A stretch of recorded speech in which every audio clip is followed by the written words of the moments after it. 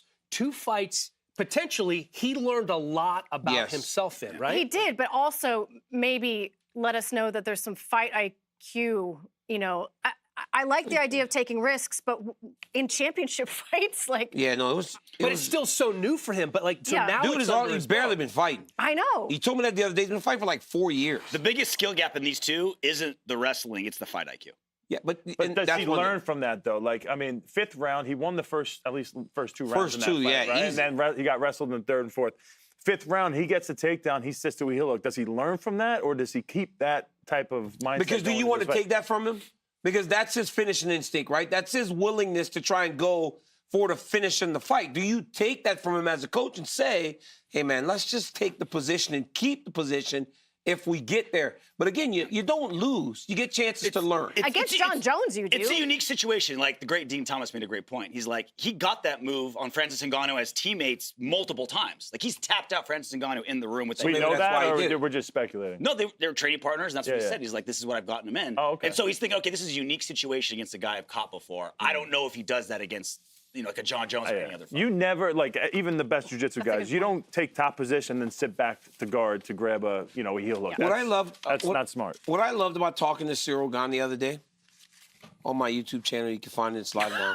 This is a record. It took an hour and 22 minutes for you to bring up your I have a YouTube channel. That's a new record. I know. No one knows that. But Cyril Gane told me, I said, you're a bit of a pretty boy, right? When the fight's going your way, you're popping, you're moving, you're not getting touched.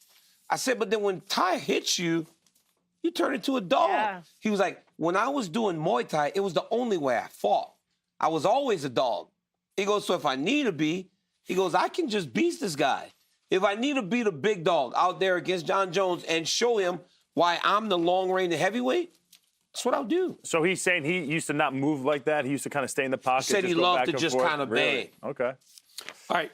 Have you guys heard of the Black Death Challenge before? Oh, my God. That sounds awful. Yeah. So we have, there was a joke that just came to mind, and I'm definitely not going to say it. But we have 3 little sour balls here that are these are kind of the lemon mega sours, right? 3 of them. Little blue balls. All right. So you got to, you have to put them all in. All Just 3? 1? No, I say we go 3. No chance, bro. Come on. Yo, guess which hand? We're going to be doing magic. Okay. All right, let's go 1 first. Bro, I'm telling you, I got magic. Oh. I got magic. Oh, God. Wow. All right. So I'm going to put mine in right now. And we're going to play You Better. Remember? you're coaching somebody. So-and-so, you better do this. We're going to start with, put your thing in, DC. Well, they said do it after you ask the question. What? Go. Who's up first? DC. He's struggling right now. Let's play you better. Okay. This is great. You okay? Go ahead. Jon Jones. Bro, you cannot spit it out. Ew, that's Oh my disgusting, God. Bro. Put it back in. Oh my I haven't God. put my bad? Indian. Is it that bad? I haven't done it yet either. It's bad. It's bad. Come on, you better. Jon Jones. Put it in your mouth. Put it in your Jon mouth, Jones, bro. you Be a better. good sport. Be a good sport. Put You that better. in your mouth. Be a good sport. I can't do it. Ah! Like the apple bobbing all over Scared. again. I'm scared. Oh my right God, that's the worst. It's the initial taste. Jon Jones, you better use that fight IQ that you are so well known for to beat Cyril Gane. now. All right, here we go. Oh! Jon Jones, you better walk Gane down, keep his back on the cage, and look for your takedowns as quick as possible. Can I take it out of my mouth? John also? Oh, Cyril Gane? Okay. He's been on himself. All right, Senko, let's go with let's go that's with bad. Cyril Gane. Cyril, you better move a lot. It doesn't. Laterally. Ugh. Oh my God, what is this? It's like a bitter You armpit. gotta use your. What is This is this, man? disgusting. I thought it was gonna be like candy. You gotta use your long range weapons to keep us fight. Or you want Oh just my God. Move. Just keep. Just keep moving. Cyril Gane. DC, Cyril put it Gane. in. Put it in. Go, go. Cyril him. Gane. Yo, he's sweating. Look at him. He's dying over here. You better. My teeth. It tastes like vomit. Oh my God. It tastes like vomit. Oh, Cyril Gane. DC, Yeah, it's not in. It's like an armpit. It's a Is it in yet? disgusting armpit. My teeth. Cyril Gane, you better. Ah, I tap out, man. Ah, Cyril Gane. Cyril Gane. Oh my God. All you do is you've just been saying Cyril Gane over and over. You How about better some do your coaching? thing this weekend, man. You better. That's awesome. All right, Valentina Shevchenko, Weidman, go. All right, Valentina Shevchenko. You have Give to one to Chris. Give one to Chris. just go across the octagon Try it, Chris. and completely crush Chris. her. Video. Don't worry video, about her boxing video. range. You know what? We're gonna beat her up in the boxing range. Just show her you're the better boxer. Then at some point you're gonna take her down What's your phone, from the clinch position that you're so great at. You're gonna get on top and you're gonna get in a crucifix position. Then you're gonna finish her. If you don't do that, you'll win anyway. That made your New York accent really come out. It was weird. Am I doing Shevchenko also? Yes. Okay. It's awful. Valentina, The candy you makes need to cough. remind fans why you are head and shoulders above the rest of this division. You need to put a stamp on this win. You need to keep this fight in the areas where you will probably succeed the most with taking her down, as Chris said, from that clinch position. Who am I piggybacking on? Valentina or Alexa? I can't. Laura's still 12. Let's go with Alexa Grasso, DC. Pop Alexa it in. Grasso? Pop it in. Alexa Grasso, you better believe in yourself, young lady. You have an opportunity to make history. Go out there and seize the moment. What is that? Carpe? What is it? Carpe diem. Yeah. What is it called? Live the day. Carpe canine. Seize the Carpe day. canine. Seize the to say day, that. Alexa Grasso. Carpe diem. Seize the day. You like that? I wanted you to say carpe canine because What that is would be that? seize the dog. But anyway. Okay. Alexa Grasso. See, she's still playing the game. You are so Oh, did you guys soft, quit? DC. Oh, No. No, I'm done. I'm done. You're better than them. My teeth feel chalky and it's gross. Alexa Grasso, you have to go out there and believe that you belong.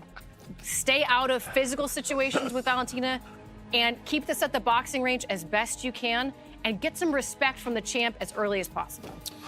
All right, let's go Jeff Neal, Chris. I got one more. Jeff Neal. Forget about what everybody's saying about the scary Russian who's really good looking.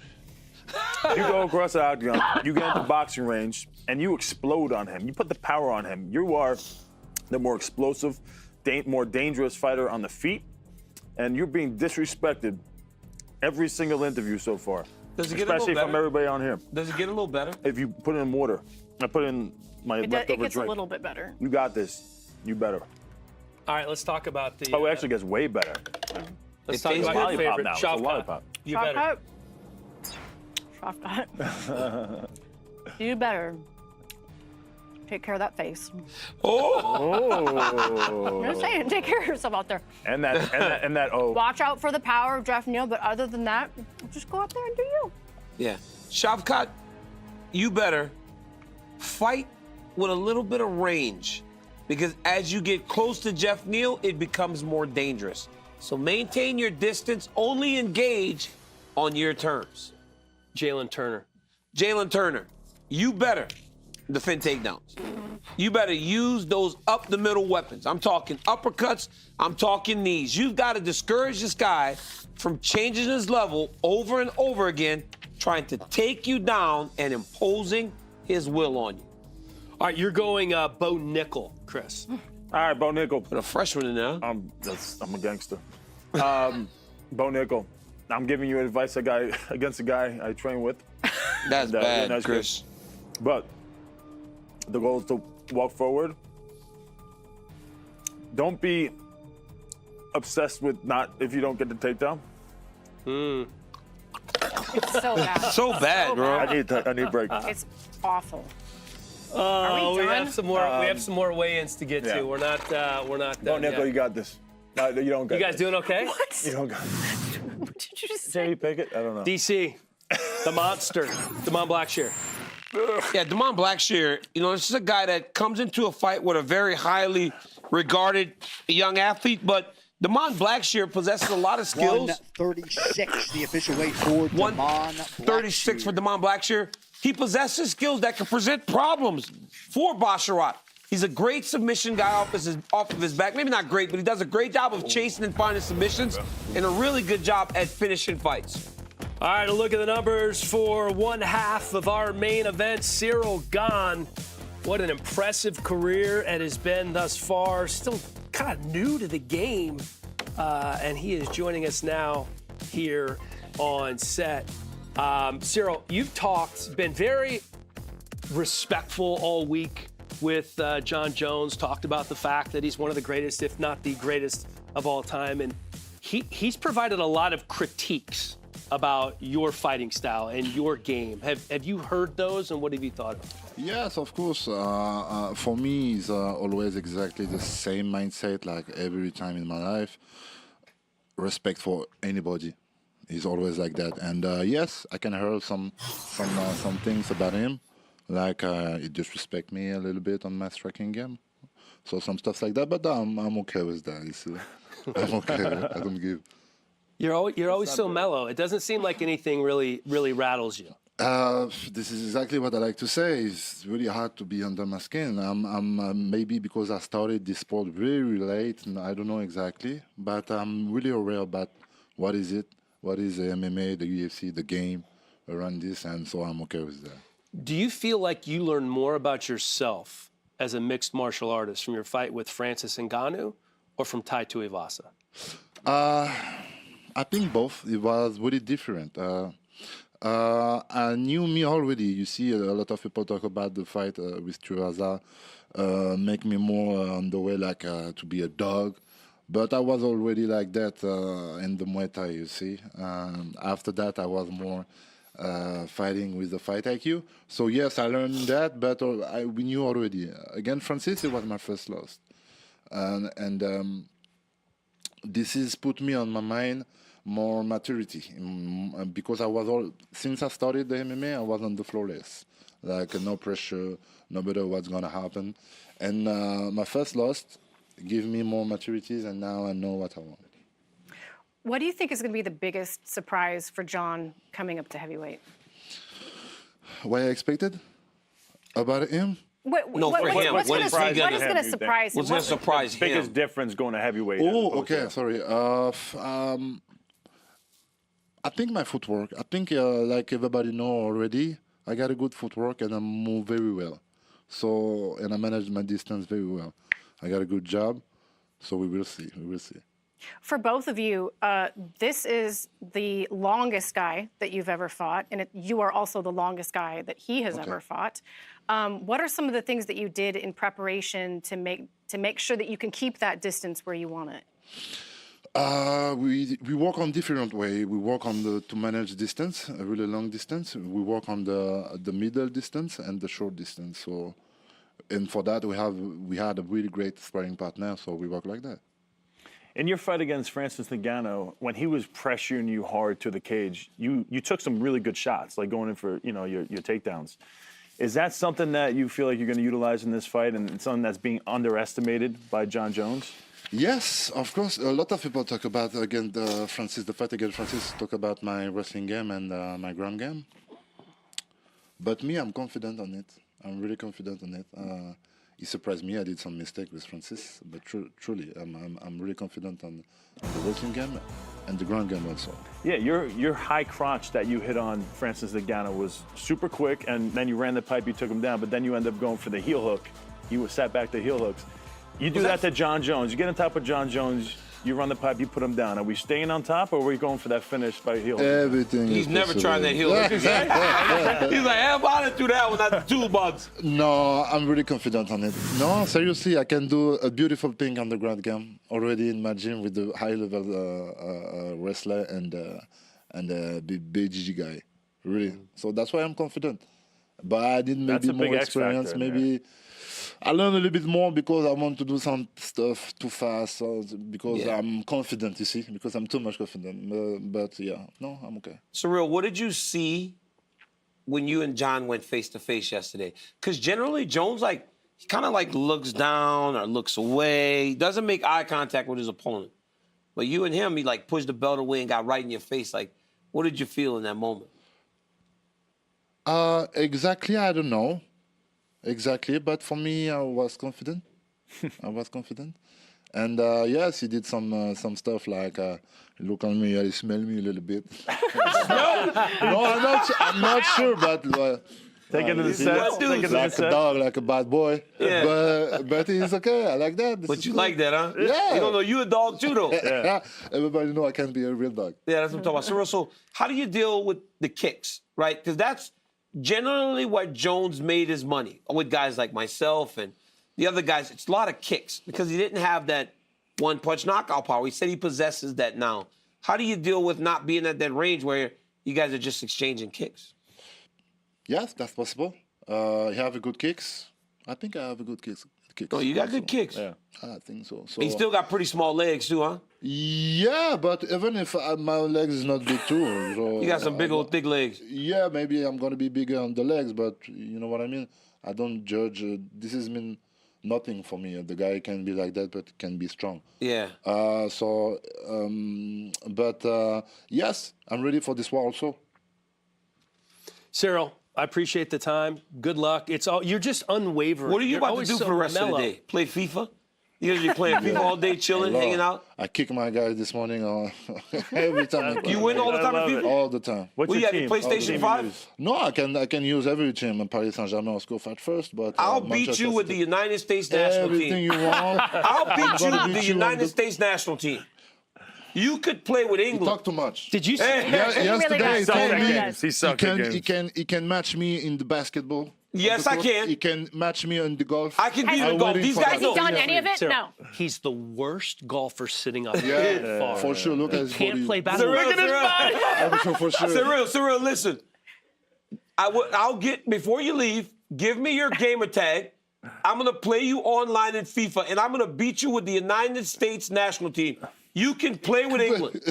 Let him play with England. All right, Coach, he get England, I get U.S. national team. I'm beating that dude. Thank you, Coach. This is the truth. He said he will whip your ass. He said he will whip your ass. He said, what did he say? I said, he will whip your ass. Coach knows. That's awesome. Coach knows.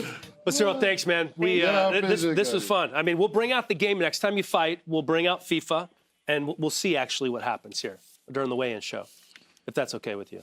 Yeah. Well, I'll have you play DC. Yeah. I love seeing him get his ass kicked at everything. I'll take the winner. I'll beat him. It'll be 3-2. Can't cheat I'll beat on him live 3-2. 3-2? I'll beat you 3-2. We will see. Okay. And we will see tomorrow in the main event. Yeah, Man, we have been of waiting course. for this one This for a is the long great time, time. my man. This is going to be fun. Yeah. This is going to be fun. Thank you very much. All right, you. there he is, fighting for the vacant heavyweight strap tomorrow against Jon Jones. Cyril Gane, the pride of Paris, is with us here. And what are we doing? We got Ian Gary, the future, coming to stage. Ian Gary, one of the biggest prospects in the game from Ireland. So you know all of Ireland's behind him. 171, the official weight for Ian Gary. 10-0, and he trains with Rakhmonov, I think, a little bit there, right, Senko? Little bit. Killcliff. So, maybe he has some of that rubbing off on him. What do you think? He's undefeated. He's got a 0 next to his name. Is he hot or not? Moving on. Wow. Leo Mana Martinez. I know him well from his time in Kansas City. Phenomenal fighter, phenomenal teammate. But now he's back in Houston. Weight champion, and making his heavyweight debut. Really loving the work he's getting down there. Jon Bones Jones. There he is, Jon Jones. Let's listen. Is he heavier than Cyril? Me too.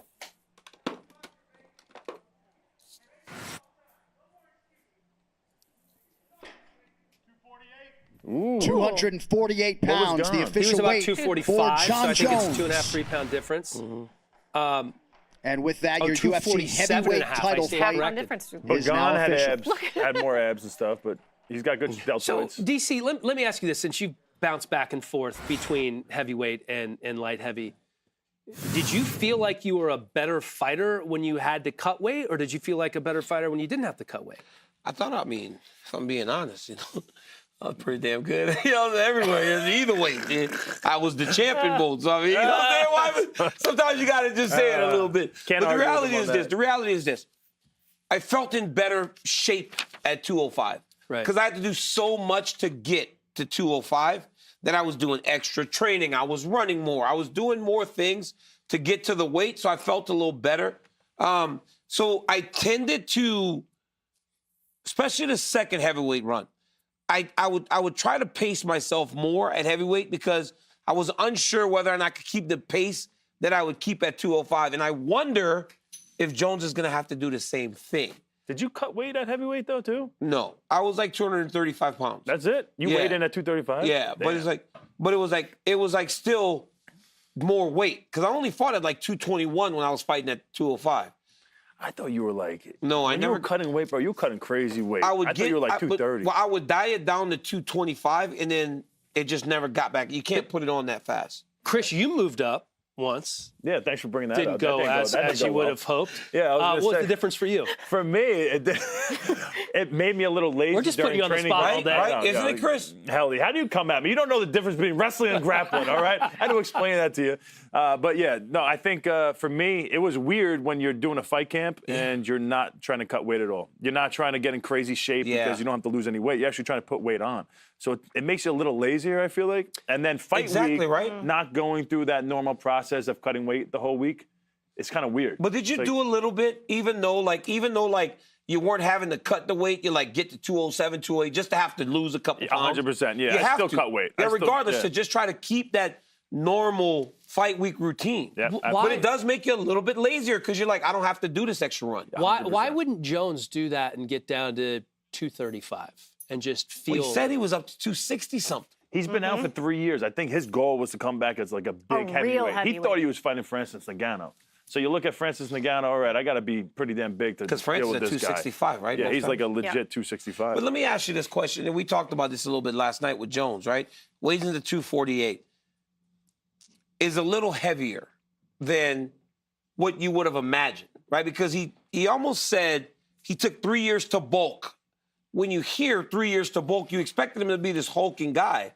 But he doesn't really look like this hulking guy. He looks like he put on weight. But that doesn't mean he's not ready to fight.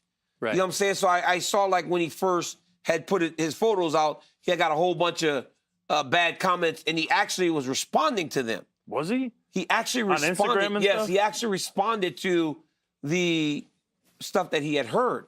But that doesn't mean that weight's not usable. But how does he apply that to his fighting style is the question. There's been a lot made this week about your relationship with Jon Jones and going back and the animosity between you two. And I wanted to kind of relive that moment at the press conference at the MGM Grand a few years ago. Let's take a look at what went down here. You remember this, DC? Yeah, I do. I do remember that. I remember us getting into a fight. Why were you so mad? Why'd you push his face? He headbutted me, man. He headbutted me. If you look carefully, Did he headbutt you? He headbutted me. Look at the shoe. Did you? I Who threw the throw a shoe? You threw the shoe. I did. I threw a shoe. It was a very expensive shoe too. Really? I had Get to it go back? find it. So I got wait, it he back. said he had a takedown on you there. Did he have a legit takedown on you? So You got 2 Joe, points? you know Joe, right? The security guy? Yeah. We tumble over Joe. And then to the point that I think Joe got a little hurt. I bought Joe some Harley Davidson stuff. Hold Here on. comes the police. Is that Joe? Oh, no. What? Oh, we got shoes. Wait. You guys are throwing shoes at me? You guys are throwing shoes at me. Wow. Those are kind of cute, though. Who thinks Look to at those throw things. shoes? Well, you're mad. Yeah. When you're mad, you'll throw anything. So I took my shoe off. It was all I could get to. But yeah, it was. You know what's crazy? Unfortunately, and I had a conversation with Lorenzo Fertitta after the first Jones fight in January, and we did really well pay-per-view wise. But he goes, man, could you imagine if you guys had fought 3 weeks after that? He goes, you would have one of the biggest pay-per-views in UFC history. Yeah. Because we missed it, right? It was September 1st. We got into the fight. We were supposed to fight September 20th or something like that. And we ended up moving it to January. But it was a big story because you had two dudes acting. I honestly, my level of recognition went through the roof after our rivalry. Oh, yeah. Fighting. That was huge, man. It's actually bigger today. I'm more recognizable today. But back then, it really elevated me. Yeah, that makes sense. Do you anticipate that you and Jon Jones will ever break bread, have beers, hang out, be friends?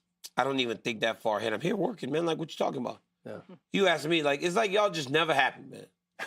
Y'all just never happy. I'm over here working, and you just gonna start asking me for more. Like, God dang, brother, I don't understand people, man. I just don't, Boog, I don't understand people, Boog. I got my business partner over here in the barbershop. He's sitting there like, man, they asking this dude to make more friends. Boog, Boog, what they want from me? Well, you talked about how your star rose after that. Manny Martinez is going to be fined 30% of his purse because he did not make weight. Damn. So he's not he must have missed by a lot. He's not going to reweigh He it. missed by a pound. So he's got 15 Wait, so minutes it's 30% to do it, now, right? even for a pound? Well, he decided not to. He's not going to go again. So he forfeits 30%. I thought it was 10% or 10%. 20%. It was the the second infraction of his career. okay. Because before it was like 20, right? That was standard. Yeah. 20% of your purse, unless you were like crazy heavy. Yeah. But if you do it multiple times, I guess, you start taking more money. You guys ready for a little And most of the time rapid you win when you don't make the weight. So a lot of that's guys, the crazy problem. thing, Yeah, right? I feel You like don't make the weight and they win. need to deduct Statistically, that more. is true. All right, let's go. All right, rapid fire. Buy or sell? The Jon Jones win puts him back in the top pound-for-pound fighter in the world. Buy it. I buy it. He left. He's back. I buy it. Buy it, of course. I buy it because if he wins at heavyweight, it's exactly what pound for pound is. Yeah. It shows that his fighting style transitions to heavyweight. So, yeah, I'm buying. Is he number one? Does he jump Volkanovski? No, he does not. He doesn't jump Volkanovski or Islam. Probably 3. Fact or fiction, Jon Jones should be fighting at heavyweight at this point in his career. I like fact. I think that's a fact. I think this is a good move for him. I think it's going to be, we're going to learn a lot. But at this age, I think heavyweight's a good place for him to be. I think we're going to find out on Saturday night if it's fact or fiction. But his last 3 fights at light heavyweight were tough. You know, he arguably lost 2 of them. So maybe I'll go fact. Fact, because, dude. Fact, because he's teased it for so long. So, yeah, fact for me. 10 years from now, DC and Jon Jones will be hostile, cordial, or frenemies? Fakely hostile. No, I think frenemies. Frenemies. They're going to be frenemies. 100%. They're Frenemies. They're frenemies now. They'll be frenemies forever. I don't even know what a frenemy is. Someone who pretends like they're kind of friends. Like, you know, like you do an essay and talk about how much you kind of like him, and he says he likes you, but at the end of the day, you guys don't really like each other. Frenemies? Oh, Jeff Neal Wayne ain't got it. Yesterday, is Daniel there? Okay, Jeff Neal. Yeah, that's good. DC. This is Jeff Neal. He's got a big opportunity. And look, hey, Jeff Neal is frustrated with the division. He says that everybody at welterweight's playing games. Nobody wants to fight anyone. 175. No! 175, the official weight for Jeff Neal. 4 pounds over the welterweight. Oh, wow. Bro, and he looks small to me next to Rakhmonov. I mean, that's the a thing. lot of weight. Oh, man. That doesn't seem normal. Guys, that's a lot. I don't think he even struggles making weight usually. Like 175. He's a small 70-pounder. With only 12 minutes to go, he's done. Man, wow. And he's that's a fighting lot. Rakhmonov. Now, we do know the guys who don't make weight usually percentage-wise do win. Does this give him more of a chance against Rakhmonov? That was my radio voice. He did miss weight Won't back in down radio. the third fight of his career. So this okay. That was 2013. So we're talking 10 years ago. 172 back then in 2000. That is a lot. 75. 175. That's 171's the weight, right? I know. I'm going to be heartbroken if And the fight falls off. I thought, like, he was taking this super serious because of how much love Rakhmonov's Yeah, getting. no, I He's got pissed that off, sense. like, on the edge. 100%. He had that injury that he Yeah, had that before, injury. which canceled January the fight 15th. on January 14th. Yeah. So I wonder if that's playing in at all. Well, we'll keep you posted on Jeff Neal missing weight by a bunch. All right, let's get back to rapid fire. Buy or sell, Cyril Gane has a clear striking advantage in his fight with Jon Jones. a clear striking advantage. No, he has a clear movement. Well, anything. There's nothing clear. We don't know what Johnson will You look gotta like. buy No. or sell. Sell it. I sell it. Not a clear one. He might. I buy it. But I think Jon Jones, with all of his other tools, he can make it competitive on the field. Which is why it's not clear. But just striking. But I just agree. striking. So I have to sell because You're I think bouncing on me? I just think it's a little closer than Exactly. Because Cyril holds some real advantages, but I think it's a little closer than we want to say. Okay. Earlier or later, this goes for Alexa Grasso. Which is better, if it ends early or it lasts longer? What's better for Alexa Grasso? I think probably early is going to be best for Alexa Grasso. She's going to have more of her power early. An earlier fight. An earlier finish would favor Grasso, I think. I'll go later. I think she needs to extend this fight, frustrate Shevchenko using range and footwork, and that's the best option for her. I got to go earlier. She's got to knock. If she knocks her out, it would be early. Because if it goes long, championship rounds, you got to favor the person that's won 10 championship fights or been in 11. Yeah. All right. Will there be a lasting impact from Valentina looking kind of semi-human in her last fight against Santos? No, there will not. There will not. I think, if anything, it's just going to motivate her. No. She's going to look pretty similar, I believe, to what we saw before. How many wins until Shavkat gets a title shot? This weekend, one more title shot. So that would be 3. Okay. Having our time coming. I'm with you. If he gets a win, I think he needs one more, and then he's getting the title fight. I think probably 4. Okay. 4 more wins. So we have 3. 3 wins in a title shot. Because you got all them dudes. Covington, you got freaking Usman and Moss. Yeah, but Usman wins. There's nobody else that he hasn't fought. They're going to make him fight Hamzat, and then he's They going to got fight all for the them title. dudes. Hamzat, It's gonna all be these 3. dudes, right? Like, there's Well, Hamzat's up at 85 Colby now, Covington and still. Usman already fought everybody in the top 5. That's right, Hamzat's going up. The That's right. problem is if the boy wins, Leon Edwards wins again, now Covington becomes viable again. Right. I have just been told that we have the 2 Johns together, Jon Anik and Jon Jones, and there they are now. We'll throw it to the smaller Jon to get this started. Well, thank you, Dan. I appreciate it. I am privileged to be joined by the consensus greatest of all time, of course, the former UFC light heavyweight champ, Jon Jones. He's a very handsome man, but a little bit vain, right? You just saw a picture of yourself on the scale for the first time, 248 pounds. What'd you think? I love what I saw. Yeah. Being a heavyweight is very new for me, you know what I mean? Seeing myself on the scale at such a big weight is new for me, but I feel strong. I feel like I look strong, and I am strong, so let's get it. Press conference on Thursday. Crazy energy inside that arena, right? I know we were talking off camera, sort of shades of Conor McGregor. What was it like after 3 years away to experience that type of love yesterday? It felt extraordinary. I didn't know what to expect being out there. I was aware that a lot of people don't know who I am, a lot of the new fans and everything, but man, the reception was it was mind-blowing. It was mind-blowing. I had to really take some deep breaths and try to humble myself because that moment was just so uplifting and empowering, and I felt so good. I actually felt bad for Gane at some points. They weren't even let the guy speak, you know. But it was great. It was great. I'm going to use that energy and take it into the octagon with me. I think commentators actually might be able to use that energy as well. As far as Cyril Gane is concerned, you did have the stare down on Thursday. At times in the past, we've seen you sort of look off or look down. Seemed like you wanted to look him right in his grill yesterday. Yeah, I wanted to look him right in the eyes and just see what he was made of, and I'm glad I did. You know, it was what it was, and we got another face-off later tonight, so, you know, I'll save my opinion of that stare down until after. You know, Brian Stam, my former broadcast partner, has so much respect for you. You obviously trained with him for years, and he said even on your worst day, you always got the best of him. But he mentioned at the press conference he had never heard a high-level athlete be so forthcoming with details, technical details about the opponent before a fight. Seems like you're just so convicted and confident that you weren't afraid to sort of reveal his weaknesses to the world yesterday. Yeah, no, you know, at this point, there's not much he could do to change his tendencies. We've been watching multiple fights. We've been watching multiple years of his career, and what he does wrong, what he does right, are still glaring. Yeah. And so, yeah, we're pretty confident that it won't matter how much we shared yesterday. All right, before I let you go, I know you're not walking out to angry Johnny, because Jon's not angry, right? But there's few things in all professional sports like when Jon Jones hits that tunnel, smiling ear to ear. Man, you enjoy fight night like few others. What are your expectations for hitting that tunnel for the first time in 3 years tomorrow night? Man, I'm gonna have a big old smile on my face. I'm gonna be thanking God the whole time, and I'm just gonna be embracing the moment. You know, whether people are booing or cheering, I know that a lot of people are here to see me, and I'm just gonna live in my moment, live in my destiny, and just try to just soak as much in and enjoy as much of it as I can. My man, the sport's so much better with you in it. Congratulations on the comeback. Wish you all the best Saturday. Thank you, John. There he Good is. to see you. Jon Jones with us here live in Las Vegas. Dano, take it away.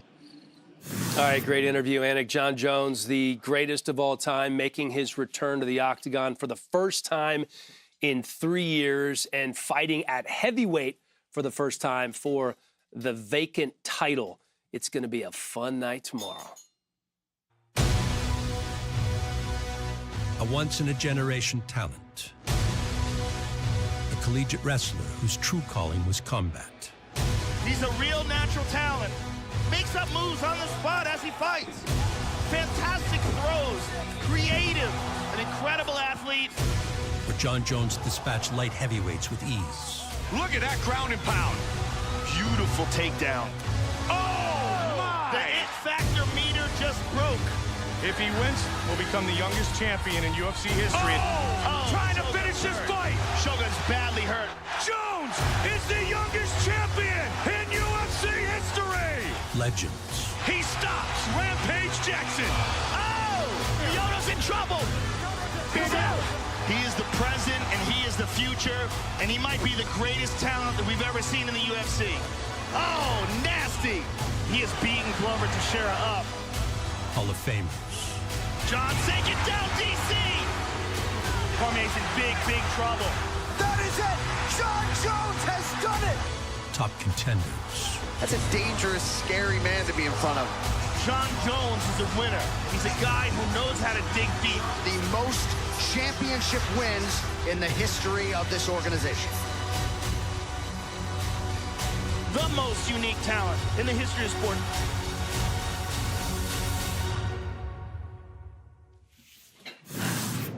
The anticipation builds, and we've lost one. Weidman had to run to the bathroom because he's been pounding so many drinks. Guess we'll have to drink his. And the good news is, we have another one on the way. Yes, we do. Garth, what do you have cooking up? So we can't blame this one on Tom Hanks. If you guys don't like this one, you have to blame your producer, Lappy. I was going to do something normal, and he said absolutely not. So we're doing a take on a Moscow Mule, but it has, I love mules. well, it has caramelized onion in it. Oh wow! Yeah, Garth, what are you doing? So blame Lappy. So this is not a Garth creation. It's a Garth creation, but to be honest, I've never even had it before. Oh God!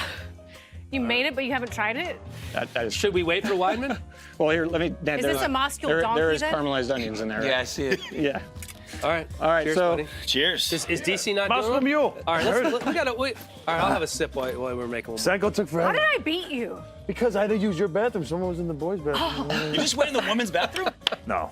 There is no women's Yeah, bathroom. exactly. I mean, How much nicer is it than men's? It's nicer. You did go. Where's my drink, though? It's coming. Garth can only make no, 3 at a no time. offense, He's Garth, making thank yours you. extra special. All right, perfect. How is it so far? So Moscow Mule, lime and ginger beer based drink with vodka. We're using New Amsterdam vodka here. But we have it already in the shaker with caramelized onions. Yeah. Garth, what That was sounds good. That's fantastic. I mean, it's not my favorite. The caramelized onion, I wouldn't say fantastic. I love caramelized onions. I love mules, not together. I feel like I'm drinking a slider. I mean, it's not awful. I would take this over the It's not those candies. Coca-Cola Anya. Cheers, cheers. I love it. Cheers, guys. Cheers, guys. Cheers, boys. Again. Cheers. Cheers. Cheers. I mean, I'm gonna drink it. It's just not my. All right. We've talked about our. What do you think, DC? Right? I actually like it. I like it. It's very different. Ginger, right? There's ginger in there? Don't you have some more fruit onion, to eat? though. I ate it all. I ate it all. Can I just get another Bromos? Oh, sorry, I have There you my go, you got some here, bartender. too. Sorry, I have my my Fritos. Oh, there you go. No, There's okay, your- we got some ding dongs. All right. Rent-free moments when they're just kind of living in your head. Modelo rent-free moment. Should we start with Senko? Sure. On this one? Why don't we start with you?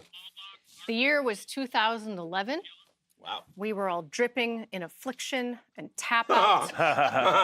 And so far, Jon Jones had virtually no resistance in his early reign. And then he met one Lyoto Machida, who gave him a little bit of trouble in that fight. He was touching him a little bit, but the ending is what sticks in my mind. I mean, here they are, squaring off. Lyoto Machida was just a different character than a lot of people had seen. Lyoto was tagging him up, but here's the end. John cracked him on the way in, and then look at this power guillotine. High elbow. No, he did this. He switched the grip, didn't even go high elbow with it. And then watch. That's what is stuck in my head. The Go get some dead fans. body. Yeah. All right, Yeah, rent-free ruthless. moment, RJ. I know you're going to have Probably something my good all moment. cooked John, up. just Yeah. go make sure you get some fans. Right? Remember Should that? you get some fans? Yeah. Did it work? Go Do you think check he did? on him. Go check on Go him. pretend he's okay. Go pretend like You just care. killed him. Oh, that's right. Greg Jackson Yeah, said that to remember? him? Go get some fans. That's Go get some right. fans. I John, remember just that. go make act. Yeah. He makes weird is more that? fans being wicked, I think. So He's not pretending trying to he be is. wicked now at all anymore, This right? comes Go ahead, naturally. RJ. Along those exact same lines, of all the amazing things that You're the Jon Jones has done in the man. cage, Thank you. it's the things he's done Thank you. outside the cage that live rent-free in my mind, specifically to a very specific person who's sitting at this desk right now. Take a listen. I wish they would let me next door so I can spit in your face.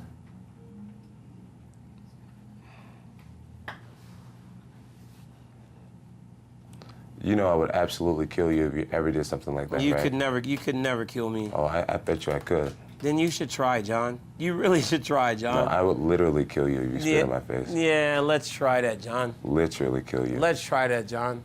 I'm not talking. I'm not saying I would fight you. I said I would kill you if John, you did some do you serious think? So, John, do you think I'm just gonna sit there and let you kill me, John? I mean, really? Yeah, you guys are. Watch the threats. Even between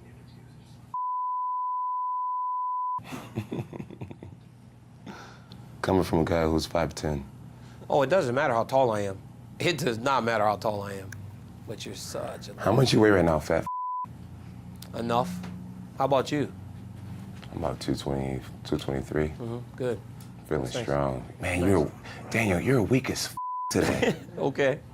John, I swear to God, John, I swear to God, I don't want to insult you. I don't want to fight. Your teeth fixed up nice. But this is the thing. Jon Jones, I got to know you pretty well. I've never, ever seen you like that, ever. It's one thing to get under someone's skin, but to turn jovial, eating Fritos, drinking beer, talking off camera, and to turn you just vicious lives rent-free in my head. Has anyone ever done that before? I haven't watched that in years. How do you? It reminds me of such a bad time in my life. It's crazy how a bad time can mean more money.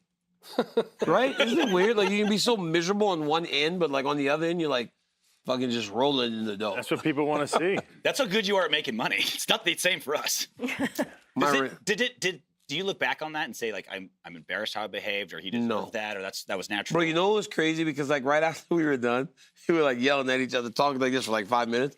And they go, da-da-da, da-da-da. And John was like, I just want to apologize to everybody at the MGM Grand for my behavior. And at some point, my kids are going to see this. And I was like, what? I was literally sitting there like, this is the craziest thing I've ever seen in my life. So it was crazy. I have to follow up. It was awesome, though. It was a great rivalry. It really was. Was it awesome at the time, or looking back? No, it made me train harder than I've ever trained in my life. Yeah, he just won the fights. Did it affect the fights at all?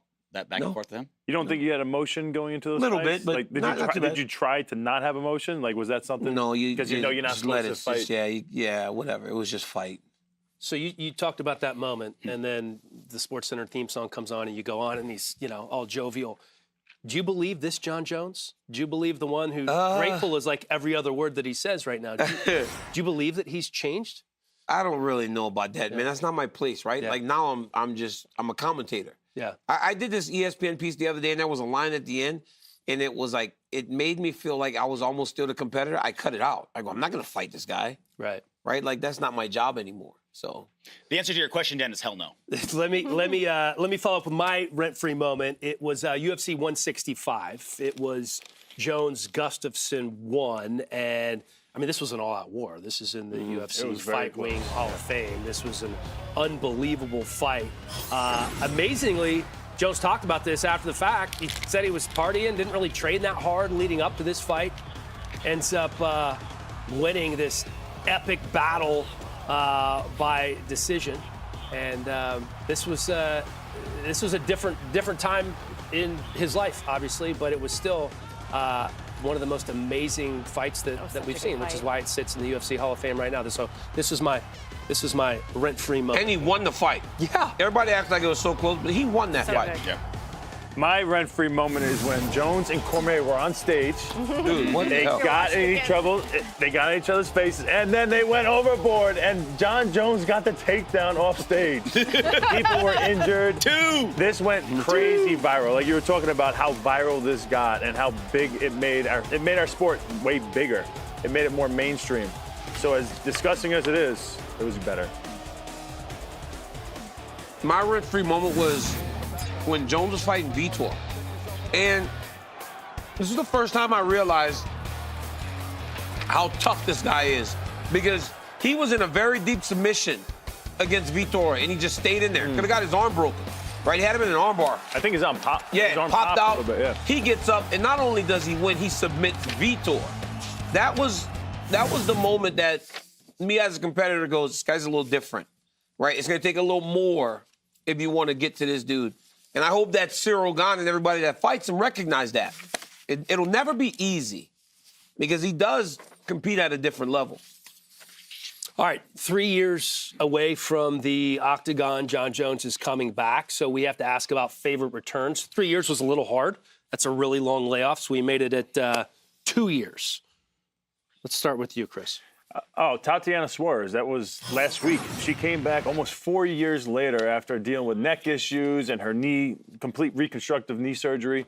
And then prior to that, she had cancer that she beat. So this girl has been through the ringer. She was always such a talent. Anytime you watch her, you're like, oh, this girl's championship material. But she kept dealing with adversity. And to see her come back at a weight class above the weight class she's going to be competing at was super impressive. Tatiana Suarez is a great answer. That's a really good answer. For me, it was Nate Diaz. I mean, Nate's been away from the octagon for long periods. Every time he comes back, it's just this anticipated homecoming of a guy who doesn't necessarily, he's not this dominant champion. He's just a guy that we all love and want to watch fight. The answer here is George St. Pierre. It's no close second. 4 years away, most dominant welterweight of all time, arguably the greatest fighter of all time. Waits 4 years, goes up a weight class, becomes the middleweight champion, beating Michael Bisping, finishes Michael Bisping after already one of the greatest careers you've ever seen. 4 years away and fighting for a title. That's something you don't see very often. It was absolutely tremendous to watch George St. Pierre do what he did. But honestly, we have to also take into consideration George St. Pierre came back at a time where he saw a champion that he thought was vulnerable. And I love Bisping. But George thought he had a great matchup. But my guy, Dominic Cruz. Dominic Cruz is gone for 2 years, not even counting all the years prior that he had to sit out, loses his belt, comes back, looks a little soft. and still becomes a champion. That's the guy that had the most impressive comeback. Dominic Cruz. Yeah, I got Dominic Cruz as well. Returned in 2016 after having one fight. But not that one. Not when he beat the Japanese kid. I'm it talking was about when he won the belt. Yeah. Talking about Dillashaw. He beat Takeya Mizugaki. Yeah. Remember, he was gone for 2 years before that one. Yeah. No, I don't know if anybody's had as many long-term layoffs and as much bad luck with injuries as Dominic Cruz, but he comes back after one fight in 5 years, beats TJ Dillashaw for the belt. Who was just storming through dudes. Decision. That was at his peak. That was Dillashaw's peak right then. All right, let's talk guys who have moved up a weight class and had a better career once they moved up, Chris. All right, I got you. I got Robert Whittaker as my number one. I don't know if we're going in order or not, but Robert Whittaker, I remember he lost my boy Wonder Boy at welterweight, goes up to middleweight, ends up becoming the champion. We got Cormier obviously became a champion at heavyweight. Thiago Santos at middleweight, he wasn't really doing much. Goes up to light heavyweight, fights for the belts. Has a very close fight with Jon Jones. And then same thing with Anthony Smith. Anthony Smith at middleweight didn't have the best career. Goes up to light heavyweight, and he's he's been in the top 5 for a long time. All right, for me, number one, Charles Oliveira. I mean, him at featherweight versus him at lightweight, two completely different stories. Became champion, of course, at lightweight. I had Robert Whittaker as number 2 for all the reasons that you listed, Chris. I actually had Rummel Johnson at number 3. I mean, he went from welterweight, gave the bird to middleweight, and just went straight up to light heavyweight and started knocking people out. He looked fantastic there. Gilbert Burns. Gilbert Burns is another guy who kind of was under the radar. At 155, moves up to 170, and he's been at the top 5 of that division ever since. And I actually had you as number 5, DC. I almost didn't put you on the list because you had so much success at light heavyweight. There, going back down, then back up. Yeah, exactly. But I feel like heavyweight, you look good at heavyweight. I know. I did. Well, I look good. Big old biscuit. That big old biscuit. You saw that big biscuit out there. Undefeated at heavyweight. Hey, that's why. So mine.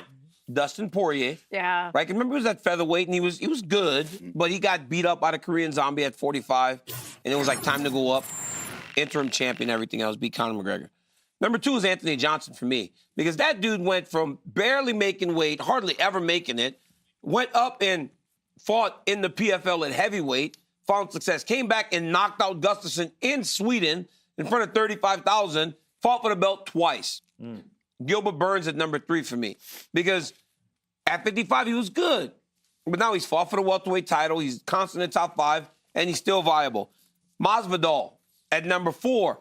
Masvidal once again Masvidal, since he's been at welterweight, has lost very little.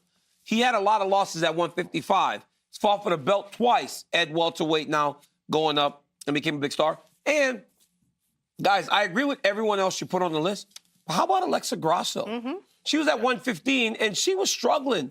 She's been at 25. Now she's undefeated and now fighting for the championship. That's a great answer. So I got Alexa Grasso at number 5. That's a great list. If she wins tomorrow, where does she go up on the list?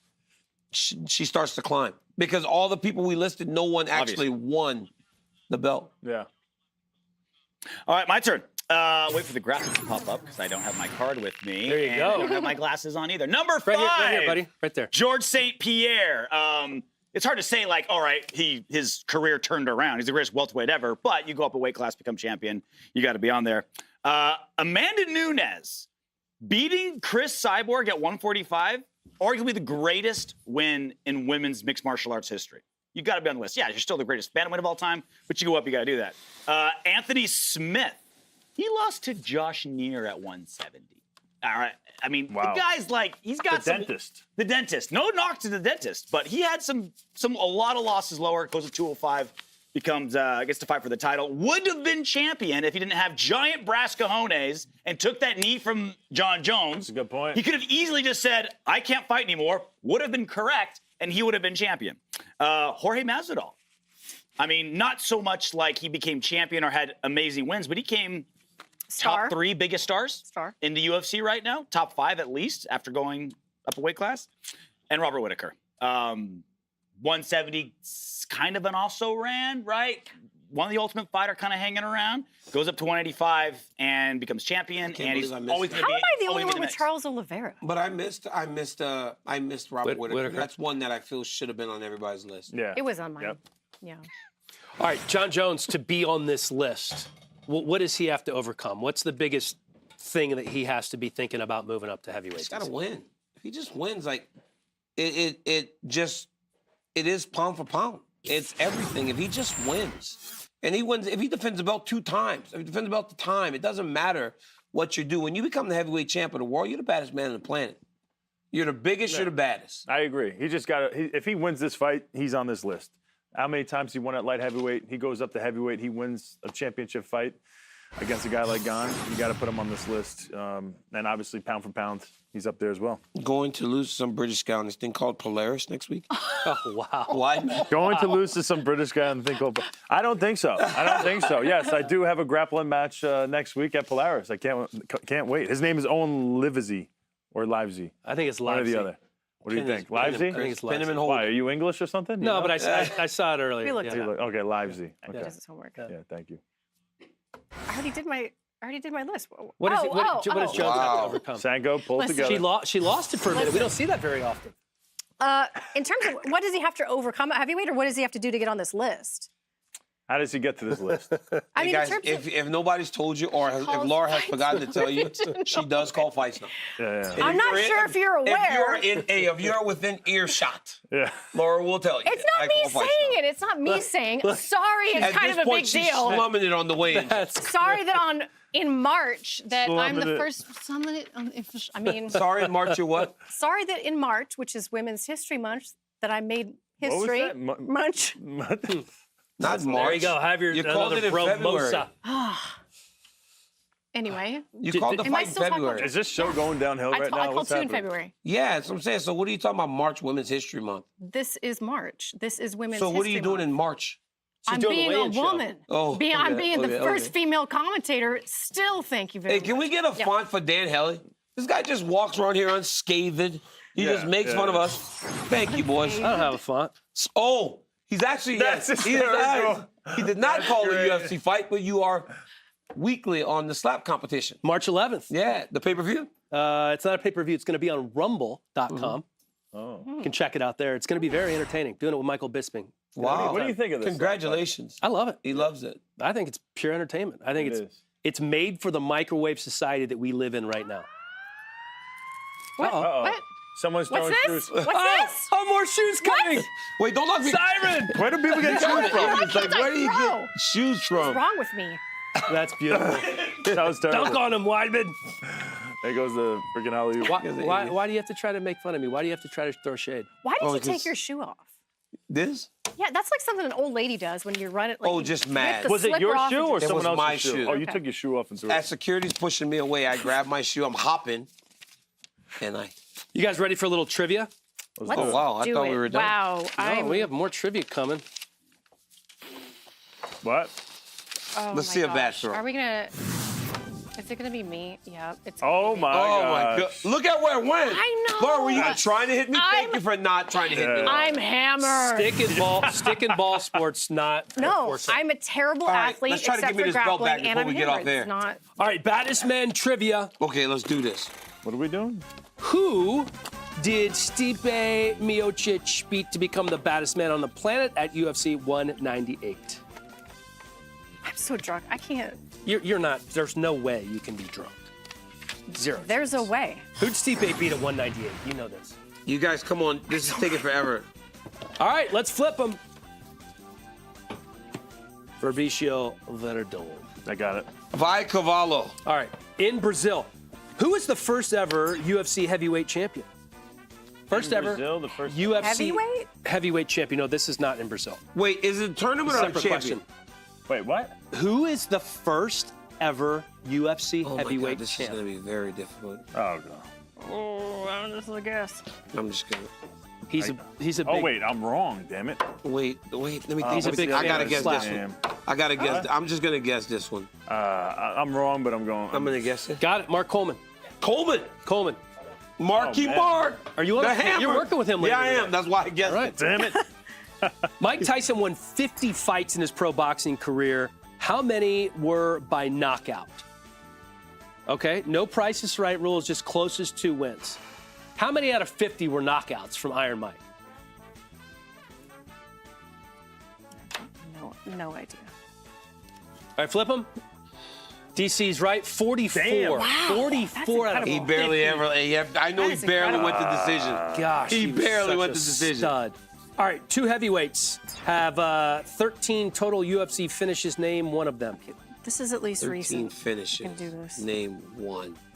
2 heavyweights What have if we name 13 both? UFC finishes. Name one of them. I got it. I got one. Can we get points for naming both? Derek Lewis, you are correct, and Frank Mir. Let's go. Oh, you got both of them? Yeah. Wow, do I get She only a gets point 1 for point. No. Oh, you're giving her a point. You don't get an extra Okay. point. All right. 2-1-4. DC's in the lead. 1999, this former heavyweight champ was named Sportsman of the Century by Sports Illustrated and Sports Personality of the Century by BBC.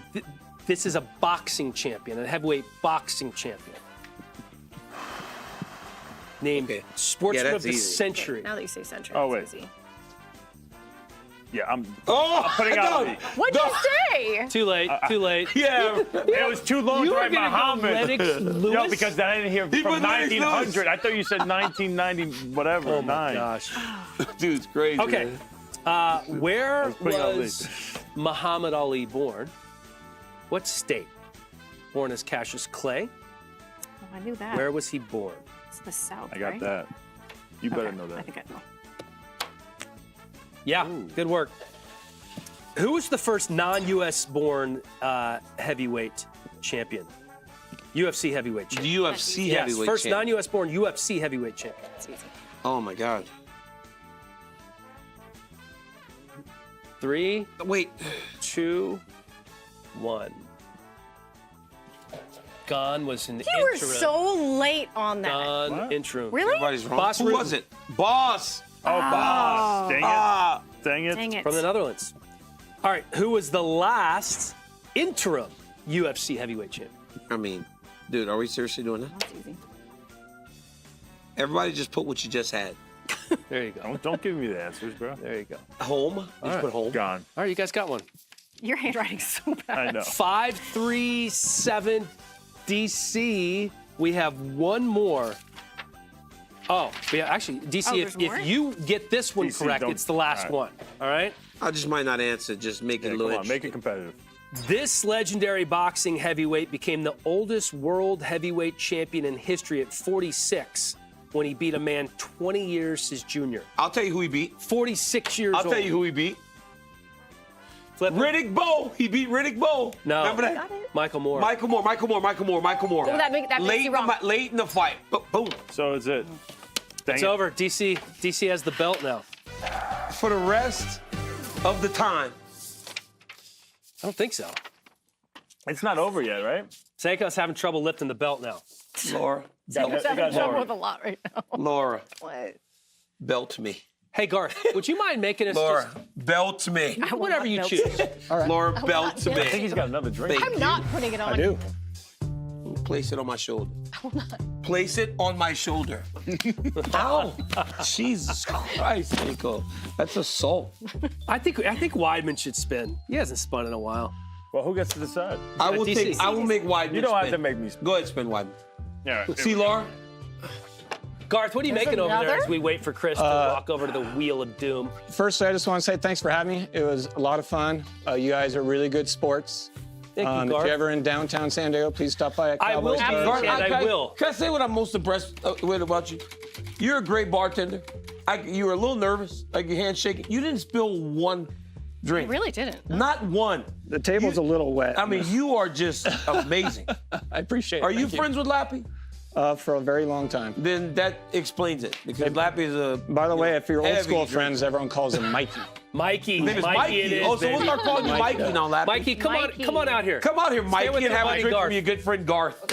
Yeah, and you can help So- serve them up. You guys were good sports. It's Friday. We got a great card tomorrow, so we're just going margaritas. Michael LaPlante, All right. one of the You finest know the producers spin in the the wheel. UFC. He's trying to not spin. Well, he's going to spin. Real weigh-in? Is that what I'm doing? Then we can No, we're get not this doing way. Spin. We're not doing that. Spin again? Spin it. Spin. Real, for realsies. Oh, where it stops, nobody knows. Social media Hand over takeover. the phone, bitch. Enjoy. Let me open it up for you. So what is this? You got Twitter or Instagram? No, Insta. Insta story. Insta story. Hand it over to Laura. Oh gosh. There you go. Oh, salute. Here you go, Chris, as you embark on. Oh, here we go. Thank you. Oh, okay. I want it. Oh, you're gonna get it. Don't worry. Are we doing a live right now? Oh, we should do a live. Yeah, All right, live. time to show you guys Chris the Magician Weidman. Go live. Where's my I need 7 pennies. And I need someone to help me with this. Cormier, I know you're Sanko, expecting Helly, Chris who wants Weidman. it? Who wants in on this magic? I want. Let Helly. Let Helly. We're live right Oh, now yeah. on the weigh-in show. Do you need me? And Chris just Cormier, lost. come here. All right, here we go. I'm going to show you some magic. Where do you want me? Where's a good spot? Right here, good? You're gonna want to watch this live, and then I'm gonna hand the phone to Behind DC. We're doing over here. You got to stand up. You got to I stand know up. you wanted to see Chris, but here's the problem. Right here, good? All right, let's do it. Chris just lost. All right, guys. Here we give go. up his phone. Put the belt down. All right. You got to put the belt down. I need your hands. Why do I got to put the belt down? This is real magic. All right, come on. I want you to count how many Dan pennies are Helly there. with you here All right. on Chris Weidman's live. 7. All right, we got 600. We got people 7 watching right pennies. now. So this Yeah. is Here's the deal. I'm Weidman going to open here. up your hand like this. He's doing I'm the going to place a UFC penny in your official hand weigh-in one at a show. time. On the 7th penny, you need to close your hand as fast as you possibly can. You guys see the pennies? I'm going to. Can you see it? All right, Yeah, move you over can here. see that, you can see All it. right. So I'm placing 7 pennies in your hand. On the last penny, close your hand as fast as you possibly can. You got it? It's about reaction time. How Like, fast who is you are. this guy? You ready? My wrist don't Here we really go. turn on. Dan Helly and Chris Weidman. Here we go. live Over here? as Well, he's I trying got to do a to. magic Yeah, there trick. it is. All right. Daniel Cormier. 1, 2, 3, 4. Get ready. 5, 6, 7. You got them. That was pretty quick. You got them all? Yeah, I got them all. Okay. All right, hang on. All right, count how many pennies you got. There's a 7. Did it work? There's 6 pennies. It worked? There's 6 pennies. How'd you do that? That's magic. How'd you do that? That's magic, bro. I'm telling you. Give the I phone got to a DC. knot on my. I'm Look, telling you, I put it to you your put hand, a yeah. bump on my hand I now. only could do that twice to each Look, hand. where he It ends up being Word painful. Where he Dan took Helly, the penny from through my hand, on left a Instagram. bump. Look, Build up my What? face look a at little this. bit. Yeah. The penny went through my skin, so there's a bump. Look, Laura, ready? Keep your eyes Look on at this this. penny. You see it? Okay. You see it? Ready? Yeah? can you Okay, believe hang on. that? Come here, come Oh, here. God. Hang on. Oh! Hang on. Let me put it in there. Okay. Okay. Oh, look at that. That's not real. We need a real musician. Or magician. Not a musician, do that? a magician. Give the phone. Give the phone to DC. We're live. Can we get Alexander the Great to No, come on don't up? give it to Chris. Oh, He's yeah. gonna turn it Hold off. on. Get a little bit. Alexander, how you doing, my friend? Hey, how are you? You guys have Good to seen meet him you. on Hi, guys. CW. You've seen him Hey, all how over are the you? place on Great magic Instagram, trick. I Twitter. appreciate They that. didn't tell me it's there's going to be Friday the another Great magician Magician, on the but show. I'm not a Reality is professional, like- but you're the professional here. Well, as you've seen, we have a lot of children up here, right? So we're gonna need something maybe that's simple, that's digestible, and that's just guy magical. sucks. Are you going to teach me that trick? I will teach you that. But great magicians never reveal their magic. You know, There's another you know how that magician. goes. I think there's another magician, guys. Am was I a good allowed to sit trick. down? Are you a magician? I'm a magician. I'm a professional You magician. look like, yeah, you Las look Vegas like- He's looks from here in Vegas. Right, Chris. He's been on CW. He's had his own show in guys tune Tahoe for years. This is one of the best magicians on the planet, and he's here to show us a little something. Sure, we'll do some tricks. Now, hey, your time's over. I mean, Yeah. Come on, Pipe Chris. down, they Weidman. said there'd be no other magicians. They did this great penny. penny trick. That was good. That was now, awesome. I don't have pennies. I have to one up you a little bit. So we're in Vegas. I have silver dollars. Look at these. Huh? These are real dollars. Legit right You can there. actually buy things with these. Oh, thank Wow. you. Not Still? here in Vegas, though. No, nothing costs $1 here. Can I have think one? it was $1. Oh, that's a big silver dollar. Check them out. Make sure they're good. Yep. Laura, It's legit. Don't spend them. I'll pull my sleeves up a little bit. Bite it? No, I didn't bite. I just this one over here is Okay. distracting me. Do we give him back or do we hold Yeah, on? please give them back. It's not. It's not a giveaway show. I need to hold on to them. 1, 2, 3, and 4. Oh, there you go, Just Chris. 4. No more, no less. No, no. It's kind of like your penny trick. I want you to keep a very close eye on them. I'm going to hold them, and I'm going to make them jump from one hand to the other. wow. Hey, impressive, huh? It's still 4. Yeah, it's still 4. That's right. If we just wiggle the thumbs a little bit, this is weird. Yeah. Stop it. 1 goes over there. What just Stop happened? it. Leaving 3 behind. Isn't that weird? He just messed with our eyes. It's like banking. Happened? Let's try to walk that one over there. I'm gonna put that one here. How many here? 3. Okay. We say the magic words. 285.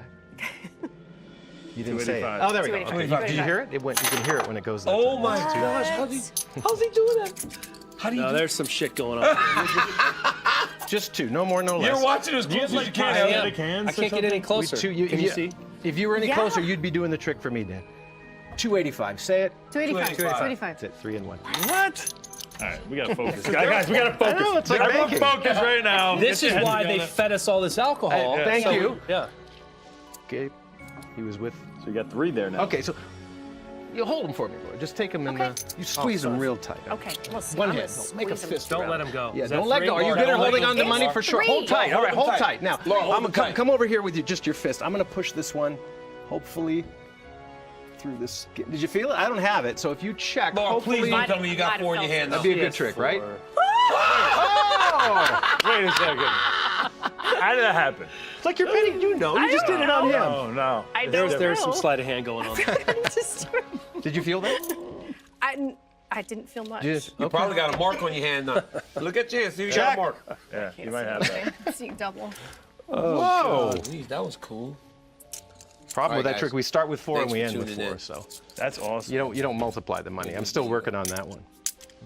But that was my I'm money. You taking know, that believe it to or not, when I do that trick, sometimes they say, well, you know, it's your coins, Sure. and you're a magician, Right? so they're trick coins. So let me do it with your money. What are we doing? Those pennies? Don't You want all the reach pennies? at once. Do you want no, coins or dollars? I would or like a $1 bill if someone. Anybody I got have a dollar bill. I got I you. think If I you have a do. one, I that'd be actually great. do. Oh, good. You actually have it. If you have It's the only thing 100, in my that'd be pocket. 100 times You just more need one? impressive. Okay. Just is that all? Okay. That's it. Just $1. You don't have it? No, just $1. Okay. Great. I always see what I I got credit cards. All right, that's a buck. There it is. You can see it. Yep. Keep your eye on it. Empty. Empty. I'm just going to fold it a couple times, and I'll try to turn it into 100 for you. I've been working on this. No way.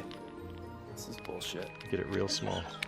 If we get it small enough, does it look any different? Well, it doesn't look different now. A little different. It's really subtle. It's hard to see. Let me just carefully. Still there. What? What? What happened to the dollar, though? What happened to the dollar? That is crazy. That's- What just happened? What happened to the dollar? It's the same You got dollar 4 I quarters gave them. now. I'm not Yeah. even kidding. So This feels the same. It literally is the same wrinkles on it as I had it before. That is. What the hell is that? That is illegal. Can't use that. That's a very weird dollar. That's unbelievable. That's worth 4 times as much. How did you do that? Bro, that's crazy. you tell him. It's magic. It's It is magic. Okay, I'm gonna have it appear now. Oh, do you know how to do No, it? Are I you going to don't. do it? Okay. He was trying. Yeah, it's not gonna But work. I love that you actually thought I might know how to do I don't it. know the penny Possibility. trick. You know. Pretty good. No, no, You just You got any more? try to spend that Do you tomorrow. have one more? Sure, I want to do it for you because you know DC. Yeah, please. We refer to DC as David Copperfield in my business. Okay. You're the great DC. I Yes, mean, we're thank going to you. do a special trick for you Okay, because please. every magic show has to have at least one card trick. Oh, yes, please, card tricks. I love it. It's Yes, the law. let's do it. Let's do it. We haven't done a card trick yet. I just happen to have a deck of cards. Imagine that. Just happened. So we'll take them. I'll spread them out. 52 cards, 52 weeks in the year. Yep. Okay. We're doing UFC on pay-per-view. Reach in there, grab one, anything you want, just pull it out. It'll be. That fan alone was impressive. I'm not going to show it to you. Okay. Oh, I got one. I'm sorry. Oh yeah, just one. Now all the cards are different. Don't let me see it. Whatever you do. Chris. Each and every card is different. He could have had anything. Chris. Now You want to see what it is? UFC has this One more belt. time? You're wearing the UFC belt. I'm wearing this belt. This is my Ace of magic belt. It has an ace of Look at spades. this. Hey, It's different. show us your card, just out of curiosity. No, man. 'Cause you had a free choice, Yo. right? You could have had any card. Yo. Bro, look what I got. Yo. Show the camera. Dude, I got the ace of spades. Hang on. If we did that one more time, we were able to pick one more I time. got the we could- ace of spades. That then gets crazy. That's What the crazy. hell? We can do it again, but Really? let's That is crazy. You got something else? take it a little further because Well, okay. I'm gonna have you take your ace. I don't really want this card. It's a demon card. And we're gonna have DC sign his name on the card. So take the pen and Sign it? Yes, sign your name. And wait. That's crazy. Credit card number? No, it's just my Just card. the name. Okay, good. So That card's worth something. I know. Look at that. His autograph's worth a lot, actually. Put it on eBay. Tell him I'm coming. Tell him I'm coming. I'm in the midst of a magic show. All right, greatest card trick of the 21st century. It's the DC card. We're gonna we'll put it in the center of the deck, and just like your opponents try to escape from your chokeholds, Yeah. we're gonna make this card escape from the deck. hopefully. If that card fly out of that deck, I'm leaving, man. I'm running out of here. Invisibly. If that card flies off this deck, I'm running out of here. Man, it hits you in the head, too. All right. So we just wave the hand. We say the magic words. You know the magic words. Abracadabra. 285. 285. There it is. Jumps up in the air, does 3 somersaults, and goes into my pocket. Invisibly, of course, the invisible What pocket? Well, not the outside pocket. That'd be too easy. This is the inside pocket. This is where I keep all my cash here. Let me show you this. I got this big wallet.